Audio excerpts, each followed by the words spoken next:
welcome. This is the GenCon Day 2 drive-in video. This morning is Day 2 of the Heroscape main event. We're looking at somewhere in the 75 to 80 range number of players. Reminder that the top 32 players are going to make top cut for Day 3, which is tomorrow, Saturday. The math on that works out to where all the 4 and 2s are going to make it, and then a decent chunk of the 3 and 3s are going to make it. So what does that mean for us? Our goal is to go 4 and 2 today. Simple. It would be nice to go more, 6-0 is a lot of fun. It's got a nice ring to it. But ultimately, the only thing that matters for us is 4 and 2. We go 4 and 2. We're in Day 3. Just as good as any of the other records today. So that's where we're at. That's what's up with the plans for today. We are going to play the same army that I played yesterday in practice, which is Maledrix, Festering Honor Guard, Oathbound Phalanx, Oathbound Legionnaires, and Exiles. Liked it a lot in practice. Thought it went really well. I lost one game, so I went 4-1 with it. The one game I lost was to the Ice Ink army, so Iron Lich, Scavarith, and the Necrotech Wraith Riders. It was a close game. It's hard to really argue too much in a game, in a spot like that when it's that close. It's like, either army could have won. That being said, I tested something in that game that I'm probably not going to repeat. So remember, my army has to sit one figure, so I sat in Exile. And having played the game out now, I think that's a mistake. But I don't think it's right to sit a Festering Honor Guard either. I think that the Festering Honor Guard are really important in that matchup. I think them and Mal are like the piece that needs to carry. Basically, that Mal and the Honor Guard need to trade for either Lich, ideally, or Scavarith if they don't let you trade for Lich. You just got to trade for one of those pieces. Ideally, taking out at least one, if not two, of the Chain Grabbers in the process, because those are really good into Exiles, and if you can take out 2 of them, that's just quite amazing. So I think that means you need all of the Festering Honor Guard, both to do wounds before when Mal's still alive, and also to have more of an offensive punch once Mal is dead. Just like the difference in that game state with when you finish off that first hero, Lich or Scav or whatever, versus them having both around for when your second wave comes in is just too massive. My plan is to sit an Oathbound Legionnaire in that matchup again. Makes the Bug Ball a lot worse in endgame, which is unfortunate, but it's not a situation where the Bug Ball's all that great in endgame to begin with. He's not terrible, right? Like, the fact that he can use effective exoskeletons make him a lot better into Scavarith than some other things, where, like, Scav can't just get injected and throw 7 dice and just insta-kill him, right? He can just burn off one of the markers. But, still, I think that game is won or lost in the Maledrix opening, with some Hail Mary potential with the Exiles in the in-game. The game I ran into yesterday, I actually felt like I would have had a shot with, if I had all 4 Exiles left as the in-game Hail Mary. Only had 3. Still had a shot, but the shot would have been a lot better. Like, I would have felt a lot more comfortable with a realistic shot there if I had all of the Exiles still at play. So I want all the Exiles again, and I want all the Festering Honor Guard. That really leaves me with just sitting in Oathbound Legionnaire as the only option. So that is my plan for today. If I face Ice Inks, seems likely that I'll face Ice Inks, but who knows. Having gone through the event yesterday, I think that my army is the best in the field. I think that the Ice Ink army is the second best in the field, and then after that I think is probably Tanuki with Mal or Tanuki with Volusia. I don't know. They're both solid, but unspectacular. Tanuki really just don't do it. They're not... I know they did well in OST recently, but they're just not there. They're just not it. I don't know what else to say. They're not it.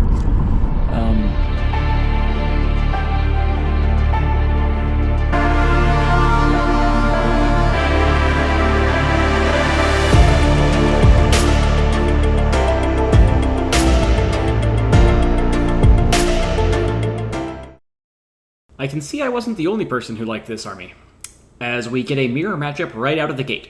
Wait, something's not right. Sorry, that's a footage from last year's Frostclaw mirror matches. Hang on. Oh, okay, that's better. I decide to sit a Festering Honor Guard here, and my opponent sits an Exile. I think this gives me a small matchup edge in the mirror, as the 4th Exile should be worth more value here than the 5th Festering Honor Guard.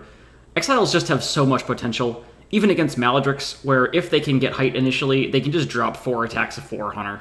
Glyphs here are move +2 on the far side and initiative +8 on the close side, which are possibly the 2 most impactful glyphs in the pool for this matchup. Depending on the map and the glyphs, I think there's 2 viable openings for this mirror matchup. Either all Maledrix, which is what I go with here, or split order markers between the Exiles and Maledrix, with the highest frequency split being either 1x on Exiles and 2-3 on Maledrix, or the inverse, with a low frequency order marker 1 and order marker 3 on Exiles. Essentially, either to use Exiles into Maledrix and the Festering Honor Guard in the opening, trying to set up a mid-game where you have full life Maledrix plus Festering Honor Guard and your opponents are slightly weakened, or just rushing out to Maledrix to trade evenly. With two glyphs that are both big here, though, I thought it was better to just go pure Maledrix, as the consistent order markers there plus the FHG activations give you more potential to take or contest those glyphs in round 1. And our opponent goes with the other option, splitting 2 order markers each between Mal and the Exiles. I'm happy to lose this particular initiative, setting up the potential for a switch going into round 2, and see that the opposing Maledrix moves out towards the initiative glyph, which makes a lot of sense.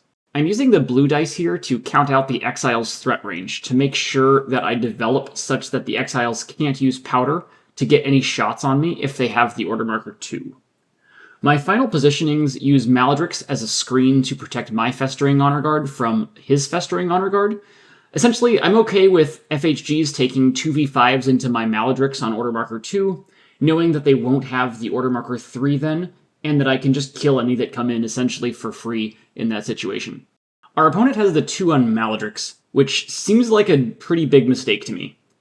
I'm not sure you want this particular order marker distribution even at a low frequency, because it takes away your ability to maximize the initiative switch if you get lucky and lose round 1 initiative. The only distributions that let you maximize that involve having the order marker 3 on a card that's already taken an order marker. Because there's no more order markers on Maledrix, they can't come in here to attack without getting obliterated by me, so we end up seeing them advance a bit, but I honestly think even that is a mistake.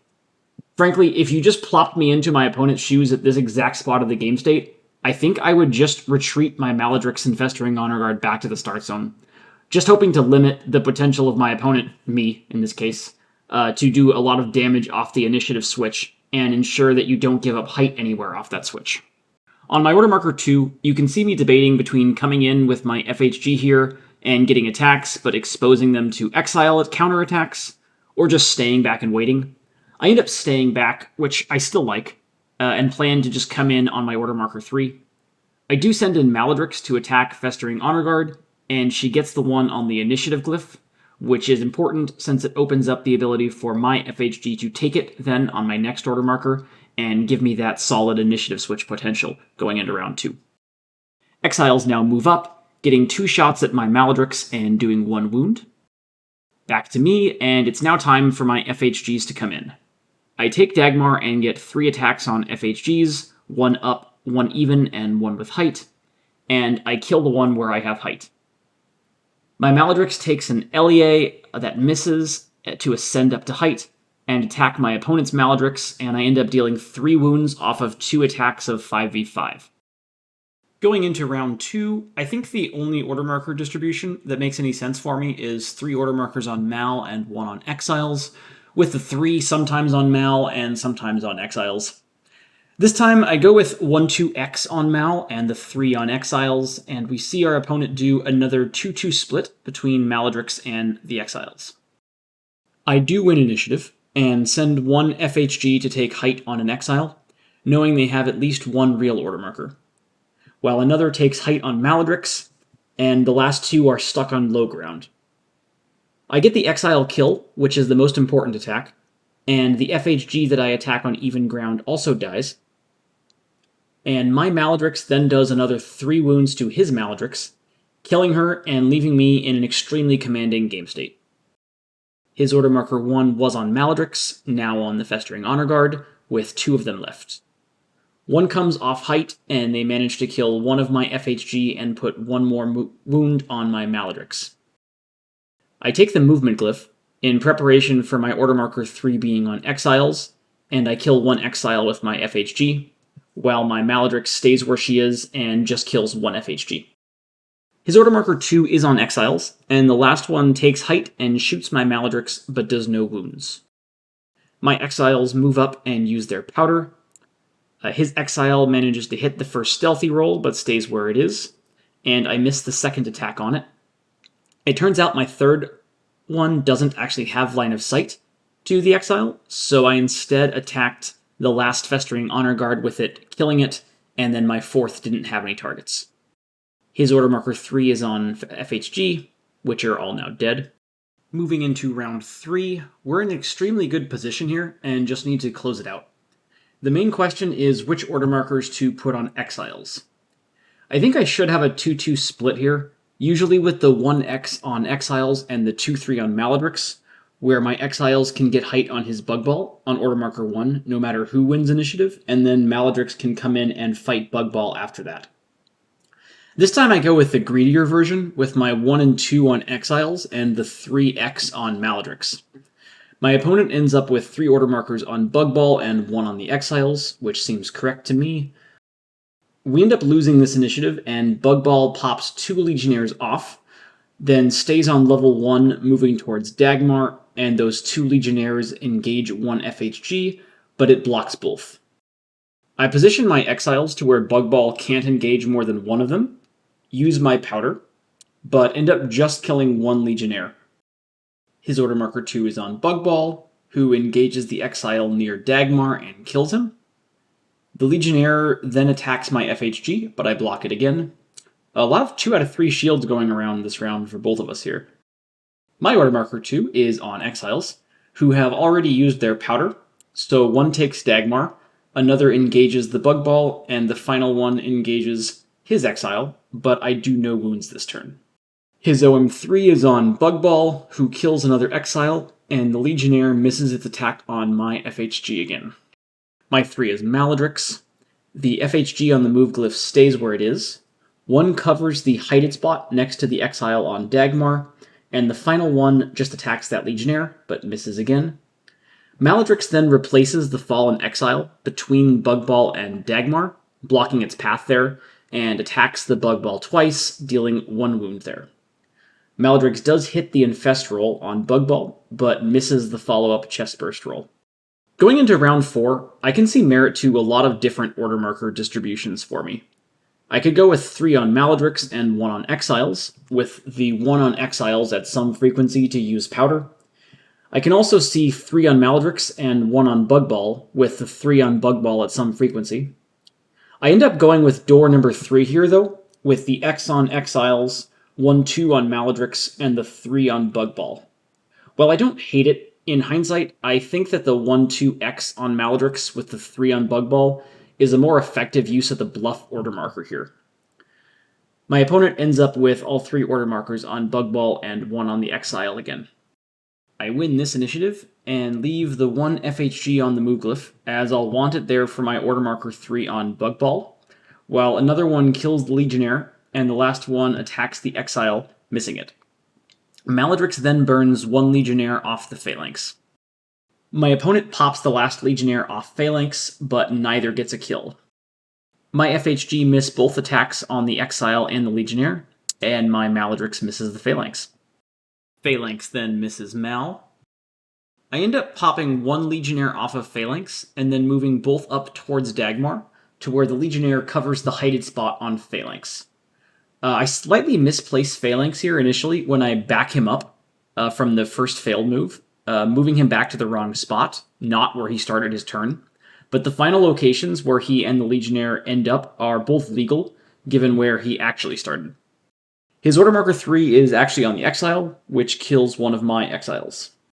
Going into round 5, my order markers don't really matter, as I've pretty much already won, but I do a 3-1 split between Maledrix and Bug Ball, which seems reasonable to me.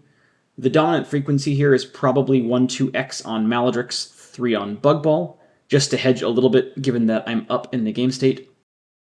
I lose this initiative despite Dagmar, and the Legionnaire kills an FHG. I finally bring my FHG off the move glyph towards the action, while the other FHG kills the Exile, and Maledrix ends up finishing off the Bug Ball, ending the game. Most of this mirror came down to our different ways of approaching round 1, plus me being lucky and losing the round 1 initiative, as after round 1 I was just in a dominant position on height and had relatively easy order markers compared to my opponent. Not my favorite matchup to see, as it's hard to be too big of a favorite here. I think that this matchup is very much a coin flip in theory, with the opening initiative roll being the biggest factor there, though obviously in-game mistakes can alter that win rate pretty significantly. But the Icenic army is a good one for minimizing some in-game mistakes, as it has an order marker hub, so it's tougher to make order marker mistakes than, say, with my army. I go with my new plan and sit an Oathbound Legionnaire here, planning to do a full Maladrix Festering Honor Guard opening. It's a decent map for Maladrix, as she can at least fit on max height, and the move glyph is one glyph where the FHG going first is quite nice, because one FHG can take the glyph, and then the other 4 and Maladrix all get the +2 move, which can let Maladrix close in on Iron Lich easier. Hopefully I'm right about the link between opening initiative and this coin flip matchup, since I lose initiative this time, and we see Iron Lich and the Wraith Riders ascend to height in the direction of Valda. I'm using the red dice here to plan out my FHG spots. I wanted to have as many as possible be able to reach Valda on my order marker 2, since it's easy for Lich and the Wraith Riders to kill a few on me here. I end up with a mix of conservative and aggressive FHG placements as a result, and then move Maladrix to where she can get to max height without Valda on the following turn. Lich then moves up very aggressively and shoots at Maladrix, doing 2 wounds. Bit of a dice rolling etiquette note here. I hadn't actually noticed this in-game, but one of Lich's attack dice is cocked here after the initial roll, and my opponent ends up shaking the dice bowl to where it falls on one of those 2 sides, both of which were skulls. If you have a cocked dice like this, just re-roll it entirely. Don't do this bowl shake thing, as it's easy to do it in a way that the dice lands where you want it to, so just a note there. The Wraith Riders then come in with 2 engaging Mal and 1 staying unengaged. The unengaged one misses his chain grab roll, and the other 2 put 1 more wound on Mal. Back over to me, and while I'm not thrilled that Mal has already taken 3 wounds, I am pretty happy to have gotten the sub-matchups I wanted, i.e. Maladrix and the FHG into Wraith Riders and then, hopefully, Lich. I think it's a mistake for my opponent to be so aggressive early with the Wraith Riders here, since it'll allow me to avoid the Wraith Rider versus Exile sub-matchup. I end up taking the movement glyph and surround those 2 Wraith Riders with my other 4 FHGs, including 2 on height. My goal here was, if I could get those 2 kills, Mal would be able to move up and engage Lich plus that last Wraith Rider, and I would be blocking off max height to both of them. I get 1 and wound the other, but don't quite pull off the double kill that I was hoping for. I end up taking the LEA anyways on Maladrix to get to that spot though, which I still like in hindsight. The risk is somewhat minimal, and that spot is pretty amazing, as it blocks Wraith Riders from getting height on any of the FHGs without LEAs, and his LEA does end up missing. I have an interesting decision on what to target here. Killing the Wraith Rider lowers his attack activations on the next turn, but wounding Lich makes his round 2 order markers harder. I end up going for the Wraith Rider first, which I think is right, given I need Mal to survive the next turn in order to maximize this spot, and he can inject that Wraith Rider otherwise, and thankfully do get the Wraith Rider on the first attack, but then miss the second attack on Lich. Lich retreats to lava height, and we do hit the LEA roll, and then Lich does another wound to Maladrix. Scav then moves up as far as he can on his first move, and then takes the X, gets injected, and hits Mal with a 3 out of 7, and I whiff, killing Maladrix. Quite unfortunate, given how much upside even a 1-life Maladrix would have had here for the potential initiative switch. Which probably means that I was just incorrect to move Maladrix here on my order marker 2 in the first place. Everything I said at the time was and is correct, but I hadn't actually counted out what Scavareth's double move threat range was here, and so I probably should have just killed that last Wraith Rider on Maladrix's 2, and then waited to come in until the 3. Back to me, and my order marker 3 moves to Festering Honor Guard, 2 of whom are engaged with the 1 Wraith Rider. One of the others goes around the far side and engages Lich. Another engages both Lich and Scav on the near side, and the final one stays on the move glyph. They do finish off the last Wraith Rider, but do no wounds to the 2 heroes, and neither hero takes lava damage either. Now I'm the one with the hard order marker decisions. I spread out my order markers a bit here, with 2 on the Festering Honor Guard, 1 on Exiles, and 1 on Oathbound.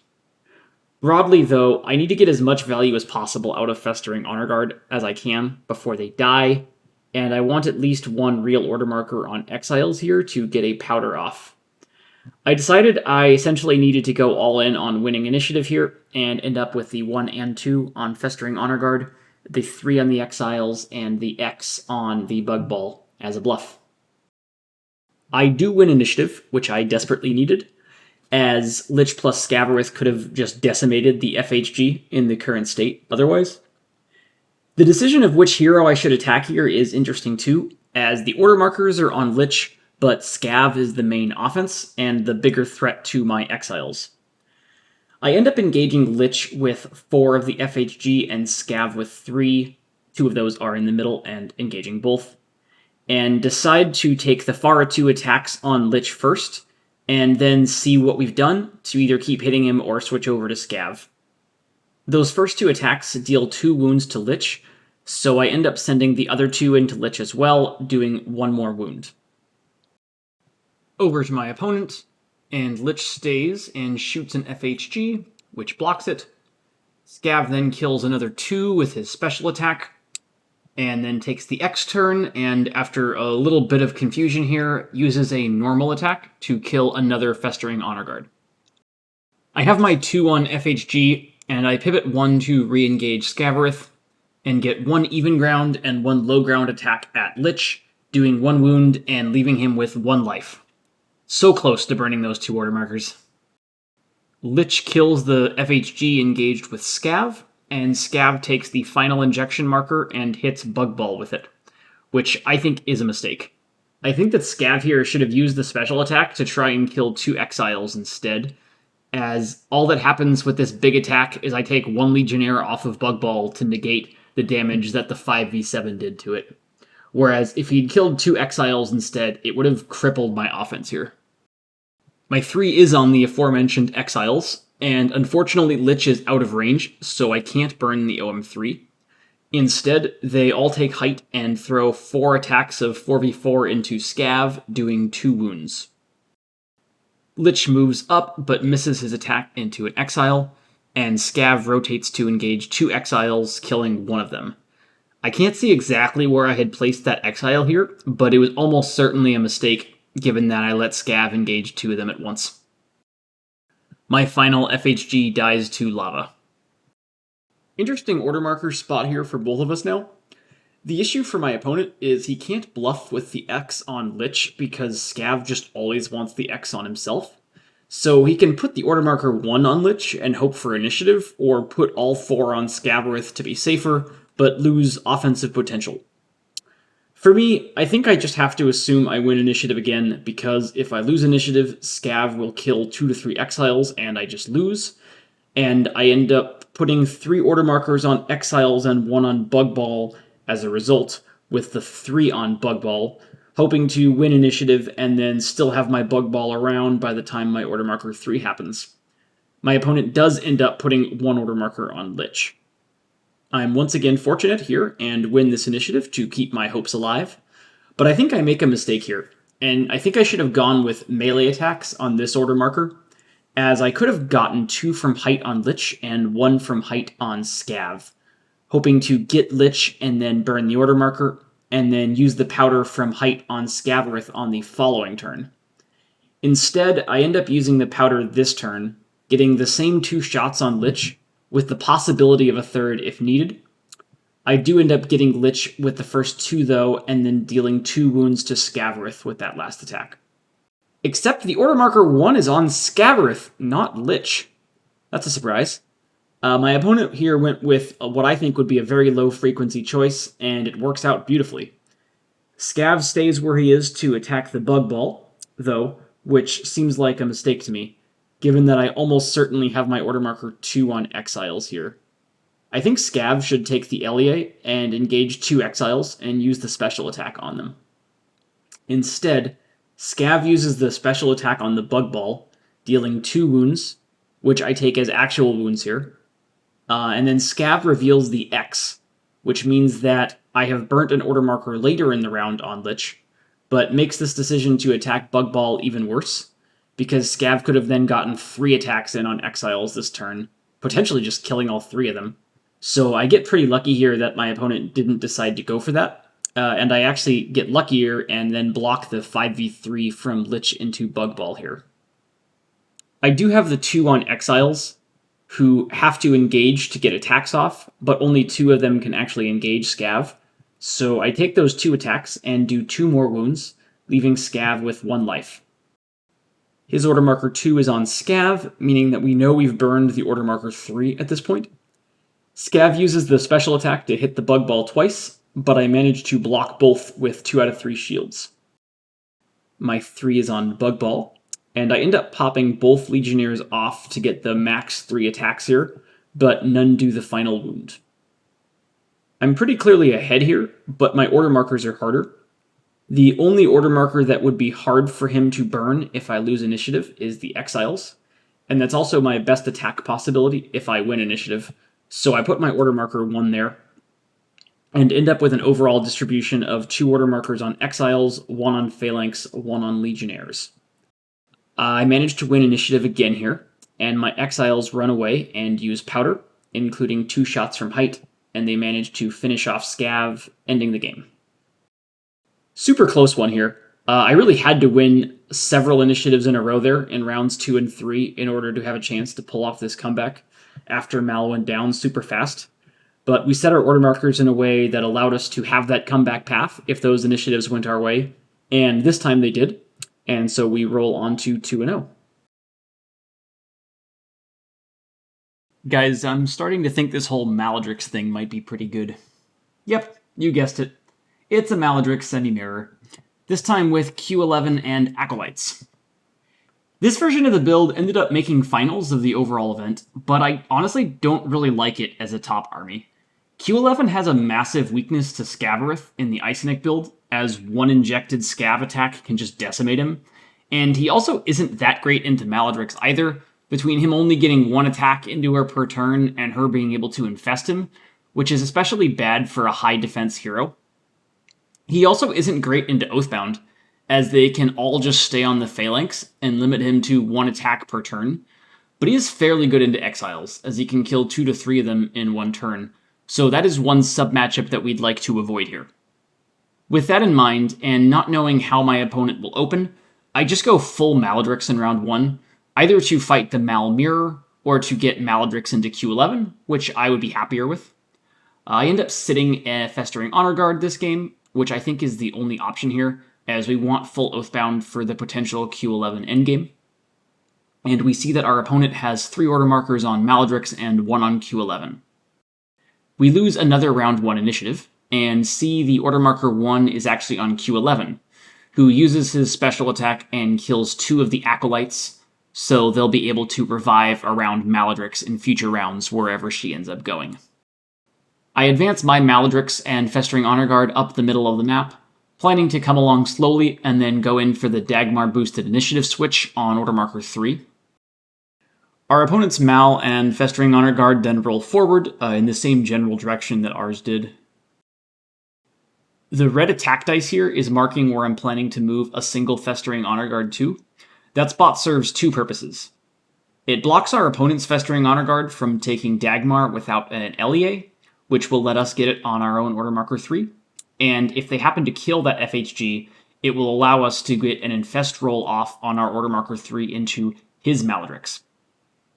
The other Festering Honor Guard here end up covering height for the spots where my Maladrix will end up going. I miss the 1 FHG attack that I have, and then Maladrix takes her place in the middle. This positioning allows my opponent to get the first strike if he wants it on the next turn, but then I'll probably get back-to-back turns of even ground attacks into his Maladrix with mine if he does come in aggressively here to get the Mal v Mal attacks. His FHG then develop where 3 of them will have attacks this turn, and the other 2 are in blocking position, and he kills 2 of my FHG here. I was expecting and even kind of wanting the forward one to die, but really hoping that the back one would survive the 2v3. Alas. Maladrix then takes height instead of coming in to attack, which seems prudent given the likelihood of me getting the switch here. I ship one of my Festering Honor Guard to Dagmar, and the other one replaces the forward one that died, where it can get a heighted attack in here. I'm checking a Maladrix fit here, but my Mal doesn't end up being able to fit there. I do get the 1 FHG kill from height, and my Maladrix then goes around the far side, where she can fit, taking 1 LEA, which goes through. My plan here was to infest Maladrix, and then, assuming I win initiative, take another LEA and go for Q11 in his start zone, as I had another dead Festering Honor Guard, so I would have been able to infest both of them on back-to-back turns, which is why I end up attacking the FHG here instead of Maladrix, so that I end up taking 1 less LEA on the next turn. I do get that FHG, but it takes both of my attacks to do it.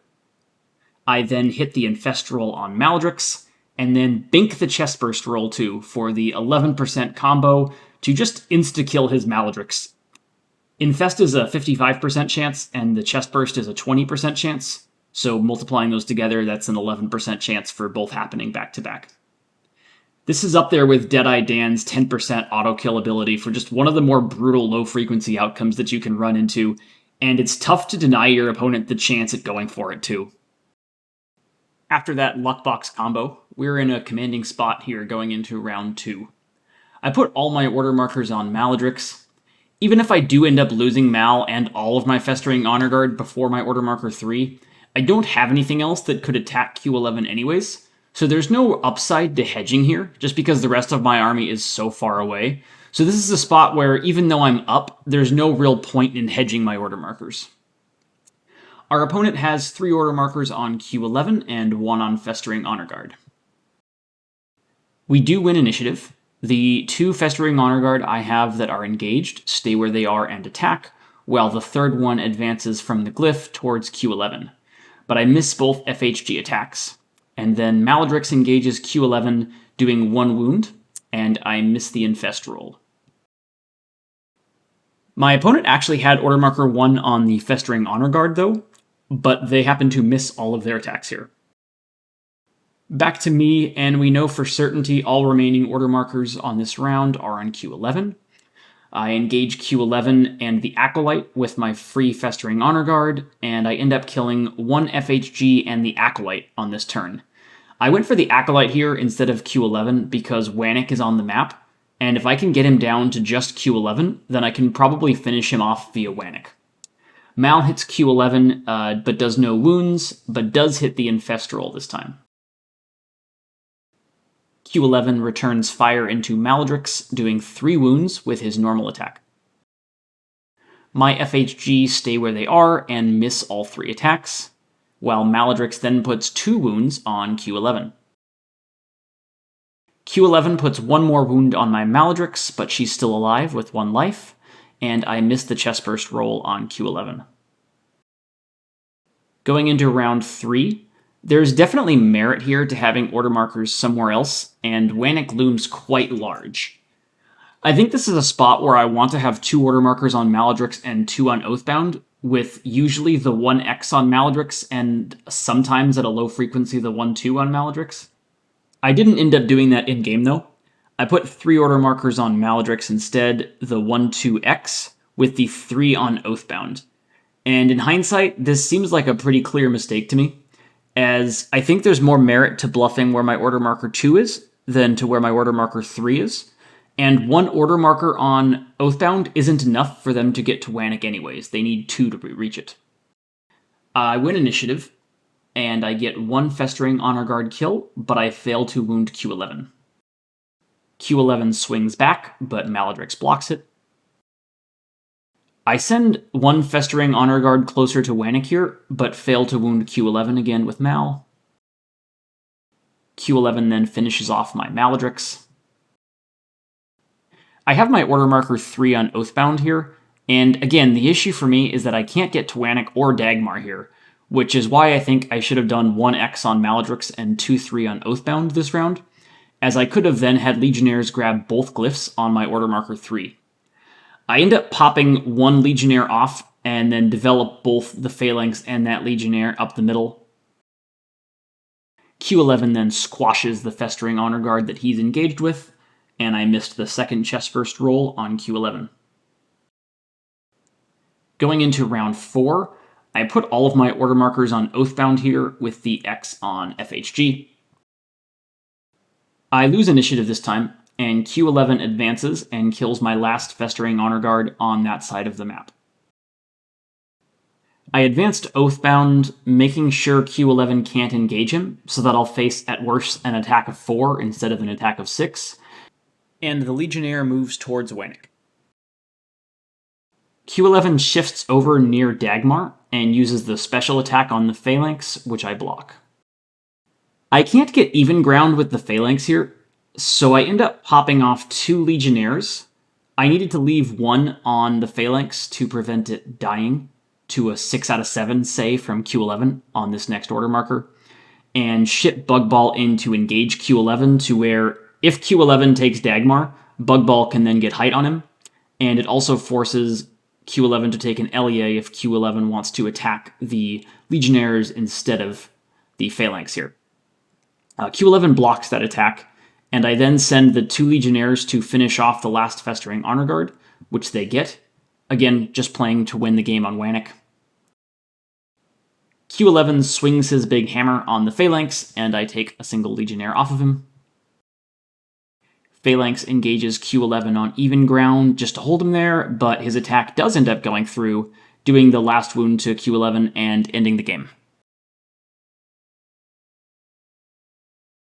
We're now 1 win away from making day 2, but also facing one of the best players in the field here in Major Q23, who has that Icenic build that I think is a coin flip matchup against my army. We have a lot going for us right off the bat though, as Dagmar is the glyph on the far side of the map, which I think is better for my build, and we also managed to lose round 1 initiative yet again. I sat a Legionnaire this time, going with that plan for when I play Icenics, and open pure Maledrix, as I think I just have to trade her for the maximum I possibly can in the opening versus this army. Q23 moves up Lich and Scav towards the Dagmar side. I end up making a pretty aggressive play here, moving Maledrix to where Scav can get the double attack of 7 off into her, but then Scav will be vulnerable to height from most of my bugs. A 7v5 will do an average of about 2 wounds, so Mal would take an average of 4 wounds off the double attack if Scav comes in, plus a potential 4v5 from Lich, so it's a fairly big risk that works out a lot of the time, but is also pretty terrible if Mal dies here before my order marker too. Watching it back now, I feel like it's a little too big of a risk, given that I had lost initiative. I like this play more had I won initiative and want to draw Scav in a turn early, but I also don't hate taking a coin flip against someone as good as Q23 is. I don't remember my full thought process in-game, but what I might have been thinking was that Q23 would just retreat back if I super slow roll here into the initiative switch, which would then deny me a lot of the benefit of it, and so if I could bring him in instead, that might give me more upside. But I don't know if this is optimal or not here. I see a lot of downsides and a lot of upsides, so unsure. Q23 does come in, with Lich moving up and shooting Maledrix, who blocks it, followed by injecting Scavarith, who takes that low ground spot and hits Mal twice, doing 3 wounds across his 2 attacks of 7. I end up taking about 1.7 wounds below expected value here, which is pretty massive for me. It ends up being a bit harder for me to take height here than I had anticipated, with FHG going before Maledrix. You can see me checking a lot of potential Maledrix fit spots here, and turns out she can't fit in a bunch of them, sadly. Also, if I have an FHG take that single height 3 spot, which is great for FHG, then Maledrix can't move up to height on Scavarith, because that FHG will be blocking the path. I think I also screwed this up in-game and thought Mal went first. You'll notice that trend across the weekend, sadly. I end up deciding to leave that spot open so Maledrix can get through it, and engage Lich with 1 FHG, while engaging Scav with 2 other FHGs, 1 on height and 1 on low ground, with the other 2 staying unengaged, in the hopes that one of them can take Dagmar on the following turn if it's still open. The FHG do 2 wounds to Lich and 1 to Scav, and then Maledrix comes in on height and does 5 more wounds to Scav, leaving him with just 1 life. The EV on that 2x 5v4 was about 2.7 wounds on Scav, So the 5 wounds we did was pretty significantly above EV. Back to Q23 for his order marker 3, and Lich takes height and shoots Maledrix, but does no wounds. Lich then ends up bonding with Wraith Riders instead of Scav, because one of them can block Dagmar, while Scav would require an LEA to get there.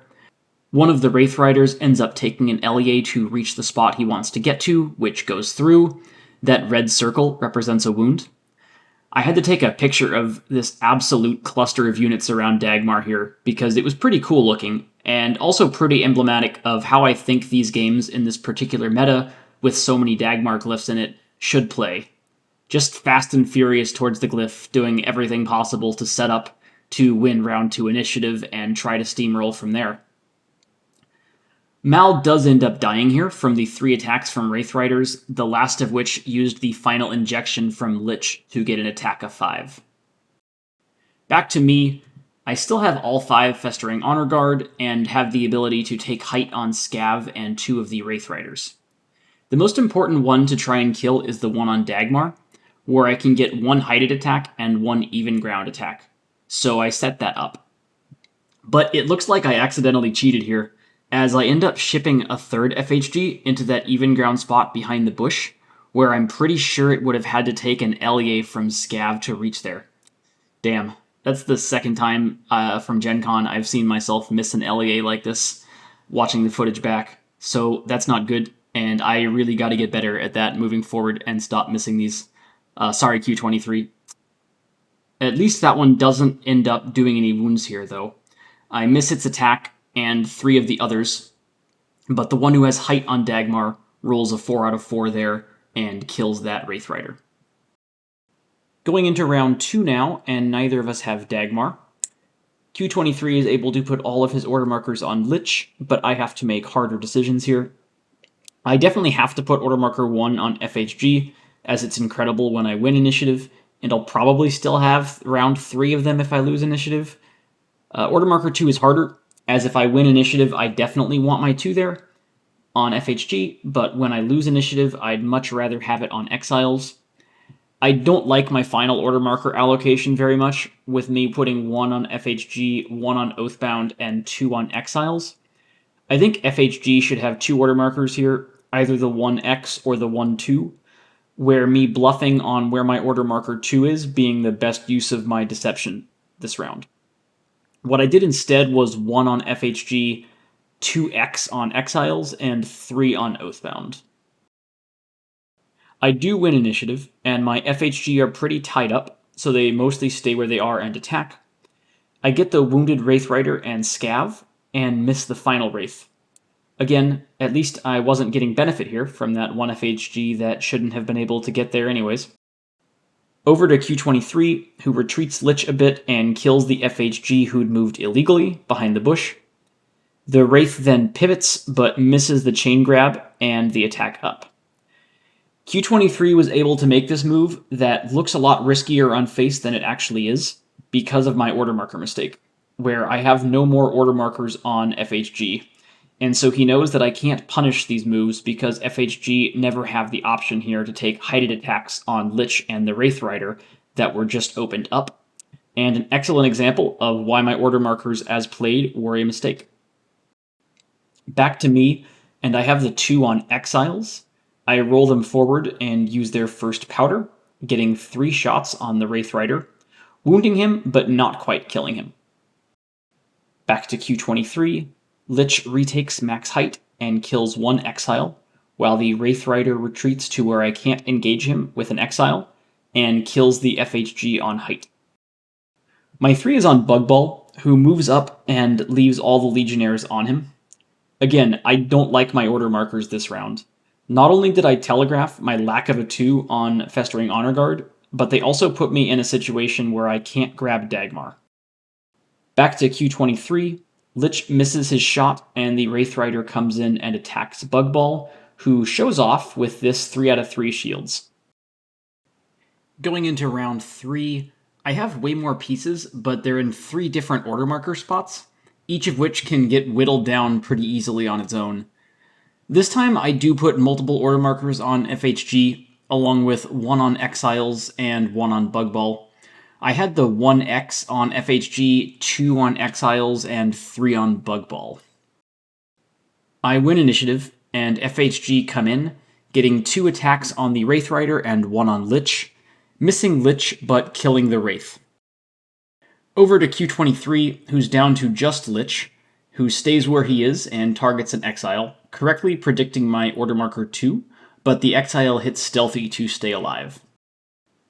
My 2 is Exiles, who use Powder and get 3 shots off, 1 even ground and 2 from low ground, but they do no wounds. Lich targets Bug Ball this time, again guessing my order marker right, and does 2 wounds, which I take as actual wounds. My 3 is on Bug Ball, who pops 1 Legionnaire off, then moves to max height, and that Legionnaire takes Dagmar. Lich attacks Bug Ball, doing at least 1 wound, so I have to take a Legionnaire off, leaving just 1 on his card. Going into round 4, I have less stuff on the board than last round, but what's there is significantly better positioned than it was a round ago, and I have Dagmar. My best offensive potential at this point is mixing Exiles and FHG, and so I put 2 order markers on FHG, 1 on Exiles, and 1 on Bug Ball. I have the X on Bug Ball here, as I don't want to take that Legionnaire off Wannick, and he only has 1 attack without him. I win initiative, and FHG surround Lich and do 1 wound across the 3 attacks. Lich misses his attack. I have the 2 on FHG also, and they hit Lich again with 3 attacks, doing another wound. Lich fires back, but I block it. My order marker 3 is on Exiles, and I get a second one up to max height this time, and use Powder, doing 1 more wound. Lich attacks the Bug Ball, burning the last Legionnaire on his card. Going into round 5, I split my order markers evenly between FHG and Exiles.